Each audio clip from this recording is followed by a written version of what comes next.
People want to know. Well, he actually hasn't ruled on any abortion cases, but he did write in a book of ethics this, and I just want to know if you agree with this or not, and I'm quoting him directly. All human beings are intrinsically valuable, and the intentional taking of human life by private persons is always wrong.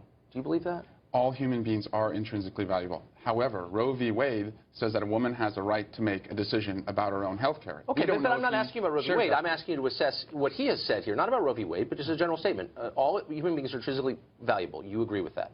The second part is the intentional taking of human life by private persons is always wrong. Do you agree with that or not? Two of the most personal decisions a person can make is a woman with her doctor about her own body, and a person who's terminally ill about whether they want to die in peace. And he has chosen that the government should intervene. Are you going to answer my question? The intentional taking of human life by private persons is always wrong. Now, if you can't agree on that, the Constitution says that a woman has a right to make No, I'm not talking about women's rights. I mean, intentional taking of human life by private persons is always wrong. That's what he said, and I just want to know if you agree with that statement or not.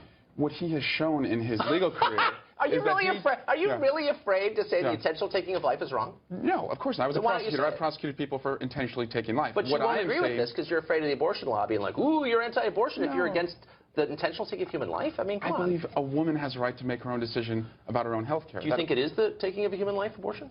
I think that right now, at viability, before viability, a woman should be able to make her own decision. After viability, in the case of her own psychological health, in the case of rape or incest, she should also be able to make that decision. Okay, but is it the taking of human life? That is a woman's personal decision. Okay, well, what do you think? Do you think it's I'm not asking about the decision. I mean, is it human life or not? What do you think? She's terminating something that she does not want, and that's her own choice. Okay, but do you think it's human life?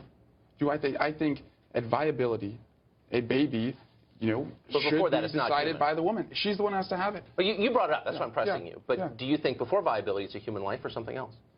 I think it's not viable yet, Tucker. But is it human life? Courts have decided. You're not going to answer my question now or ever, I suspect. But you should, because it's a basic question, I think. Okay, so here's what you wrote. I hate to do this gotcha. You wrote this, but now you say this. But it's kind of interesting. My job. March 16th, you wrote this, and I'm quoting, with national security issues before... March 16th, 2016? 2016, yeah. We do some research on this show. With serious national security issues before the president, nothing would comfort our enemies more than to not confirm the Supreme Court nominee. Hashtag do your job. Yeah, Merrick Garland. Yeah. He was a mainstream nominee. Right. He should have gotten at least a hearing, right? Don't you think? I actually kind of think so, yeah. I mean, I'm for hearings. I think you should assess people in the merits. I kind of do think that, and this judge should get a hearing, too. Yeah. But do you think that it would comfort our enemies if the Senate doesn't seat this judge and we have an opening on the court? If the Senate does not give this judge a hearing, yes. I think that, too, would comfort our enemies. Now, No, but that's not what you... Hold on. That's not what you wrote. You didn't say give him a hearing. You said nothing would comfort our enemies more than to not confirm him.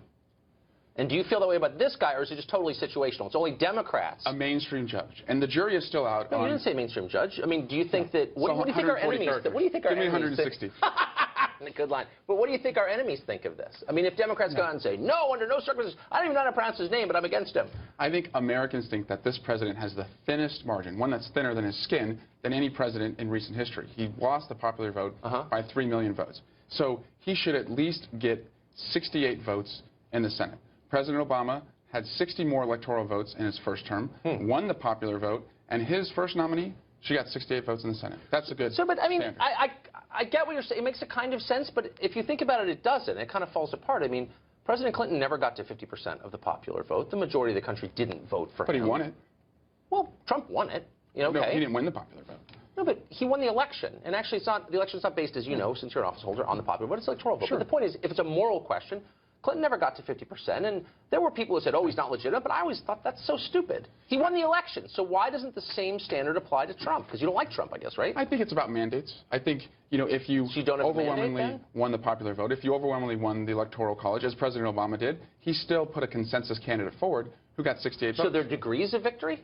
I don't remember this in the manual. Is this in the Constitution? Like, you're president, but you're really president if you win more? Like, what's the standard? I think our country right now could use a consensus candidate. He deserves that hearing, and we need to answer these questions about what he feels about women, what he feels about patients, how he feels about voting rights. Do you really think, I mean, can we just be real? I know we're on TV, but if someone is opposed to abortion, if someone believes it's the taking of human life, that's their personal a lot of people do. Yeah.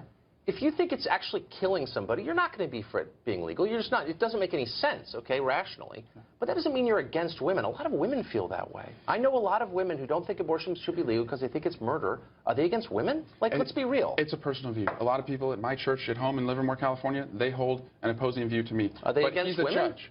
He's a judge, and if he can't follow the law and he wants to overturn a law that says a woman can make her own health care decisions, that's a problem. He's going to have to answer. What do you mean? You're for overturning all kinds of laws. What about Citizens United? You're for overturning that.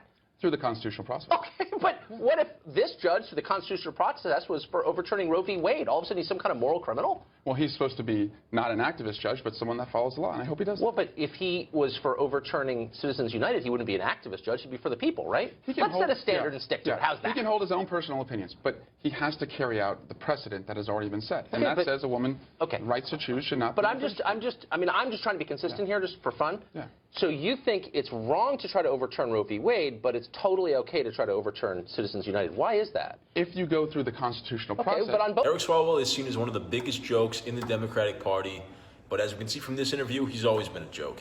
You can see he just cannot keep up with Tucker here. Tucker's just on another level here. Swalwell should take his double standards and go home. It's hilarious to try to see Eric Swalwell stay on his moral high horse through this entire interview. Knowing what we know now about him and Feng Feng and the whole affair and everything, it was basically implying that if a Supreme Court judge wanted to change laws that he disagreed with, then he would be a hero. And if they change laws that they do agree with, then he's a villain. People on the left, like Eric Swalwell, support abortion knowing full well that their definitions don't make any sense and they don't care. He can't even answer a basic question. Like, is an unborn baby a human life? Is an abortion taking a human life? This guy's all over the map. I think Tucker did a great job holding his feet to the flames and not letting him off the hook with all these inconsistencies. I agree, Tucker. Let's pick a standard and stick to it.